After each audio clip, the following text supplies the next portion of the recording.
Class 10 की exercise 1.4 का question number 1 हमें गिवन है। Without actually performing the long division state whether the following rational number will have a terminating decimal expansion और a non terminating decimal expansion. Question number 1 के अंदर हमें 5 parts given हैं और इसके 5 पार्ट्स हम ऑलरेडी सॉल्व कर चुके हैं। तो इनके अंदर हमें ये बताना है कि क्या ये हमारे टर्मिनेटिंग डेसिमल एक्सपेंशन है या फिर ये हमारे नॉन टर्मिनेटिंग डेसिमल एक्सपेंशन है। और इसके अंदर हम डिवीज़न मेथड का यूज़ नहीं करेंगे। जो हमारा दूसरा मेथड है फैक्टराइजेशन मेथड, उससे हमें बताना है कि क्या ये हमारे टर्मिनेटिंग डेसिमल एक्सपेंशन है या फिर ये हमारे नॉन टर्मिनेटिंग डेसिमल एक्सपेंशन है। तो उसके अंदर हमें जो हमारा डिनोमिनेटर पार्ट होता है उसके हमें फैक्टर्स करने होते हैं और फैक्टर करने के बाद ये चेक करना होता है कि क्या हमारे फैक्टर 2 की पावर n या फिर 5 की पावर m या फिर 2 की पावर n मल्टीप्लाई 5 की पावर m, अगर इन तीनों में से किसी भी एक फॉर्म में आता है तो वो हमारा एक टर्मिनेटिंग डेसिमल एक्सपेंशन होगा। अगर हमारा 2 की पावर n मल्टीप्लाई 5 की पावर m मल्टीप्लाई अदर इस फॉर्म में आता है तो वो हमारा एक नॉन टर्मिनेटिंग डेसिमल एक्सपेंशन होगा। और अब हम इसका पार्ट 6 सॉल्व करेंगे। अगर हम पार्ट 6 के अंदर देखें तो जो हमें फ्रैक्शंस गिवन है, इसका जो हमारा डिनोमिनेटर पार्ट है इसके ऑलरेडी फैक्टर्स किए हुए हैं जो कि हमारे 2 की पावर n और 5 की पावर m की फॉर्म में है। तो हम इसे यहाँ पर लिखेंगे 2 की पावर 3 मल्टीप्लाई 5 की पावर 2, जो कि हमारा 2 की पावर n मल्टीप्लाई 5 की पावर m की फॉर्म में है। और अगर ये 2 की पावर n मल्टीप्लाई 5 की पावर m की फॉर्म में है तो ये हमारा एक टर्मिनेटिंग डेसिमल एक्सपेंशन होगा। तो हम यहाँ पर लिखेंगे टर्मिनेटिंग। और अब हम इसका पार्ट 7 सॉल्व करेंगे जो कि एक फ्रैक्शन की फॉर्म में है और इसका जो डिनोमिनेटर पार्ट है वो भी ऑलरेडी फैक्टराइज्ड हुआ है।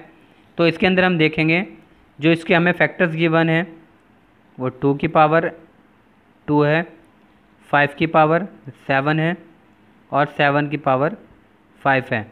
तो ये हमारा 2 की पावर n मल्टीप्लाई 5 की पावर m मल्टीप्लाई अदर, तो ये हमारा एक नॉन टर्मिनेटिंग डेसिमल एक्सपेंशन है क्योंकि इसके अंदर जो 2 की पावर n और 5 की पावर m के अलावा भी हमारा कोई अदर फ्रैक्शन फैक्टर है जो कि हमारा एक नॉन टर्मिनेटिंग डेसिमल एक्सपेंशन होता है। तो हम इसे लिखेंगे नॉन टर्मिनेटिंग। तो ये हमारा एक नॉन टर्मिनेटिंग डेसिमल एक्सपेंशन होगा। और अब हम इसका पार्ट 8 सॉल्व करेंगे।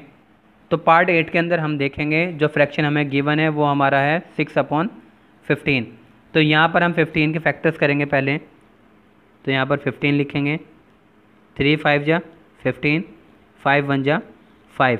और अब अगर हम यहाँ पर देखें जो हमारा 15 है उसका फैक्टर एक तो हमारा 3 है और एक हमारा 5 है। तो हम यहाँ पर लिखेंगे 3 मल्टीप्लाई 5, जो कि हमारा 2 की पावर n मल्टीप्लाई 5 की पावर m की फॉर्म में नहीं है। तो ये हमारा एक नॉन टर्मिनेटिंग डेसिमल एक्सपेंशन होगा। तो हम लिखेंगे नॉन टर्मिनेटिंग।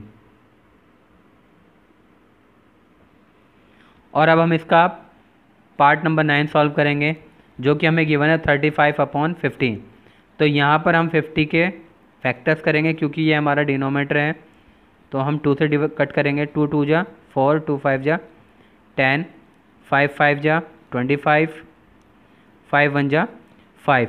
तो हम यहाँ पर देखेंगे जो हमारे 50 के फैक्टर एक तो 2 है और दूसरा हमारा 5 है। तो हम यहाँ पर लिखेंगे 2 मल्टीप्लाई 5, 2 की पावर हमारे यहाँ पर 1 है और 5 की पावर हमारे यहाँ पर 2 है, जो कि हमारा 2 की पावर n मल्टीप्लाई 5 की पावर m की फॉर्म में है। और ये हमारा एक टर्मिनेटिंग डेसिमल एक्सपेंशन है। तो हम यहाँ पर लिखेंगे टर्मिनेटिंग।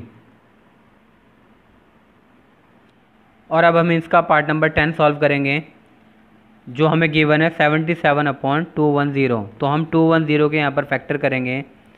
तो यहाँ पर हम इसे 2 से कट करेंगे, 2 1 जा 2, 2 से 1 कट नहीं हो सकता तो हम यहाँ पर 0 लिखेंगे, 2 5 जा 10, 3 3 जा 9, 3 5 जा 15, 5 7 जा 35, 7 1 जा 7। तो हम यहाँ पर देखेंगे 2 1 0 के जो फैक्टर है हमारे 2 3 5 एंड 7 है, तो हम यहाँ पर लिखेंगे 2 × 3 × 5 × 7। अगर हम यहाँ पर देखें तो जितने भी हमारे फैक्टर्स हैं वो सब के सब डिफरेंट हैं और ये हमारा एक नॉन टर्मिनेटिंग डेसिमल एक्सपेंशन होगा। तो हम यहाँ पर लिखेंगे नॉन टर्मिनेटिंग। तो क्वेश्चन नंबर 1 के अंदर हमें यही बताना था कि जो फ्रैक्शन हमें गिवन है क्या वो हमारे एक टर्मिनेटिंग डेसिमल एक्सपेंशन है या फिर ये हमारे नॉन टर्मिनेटिंग डेसिमल एक्सपेंशन है। Thank you.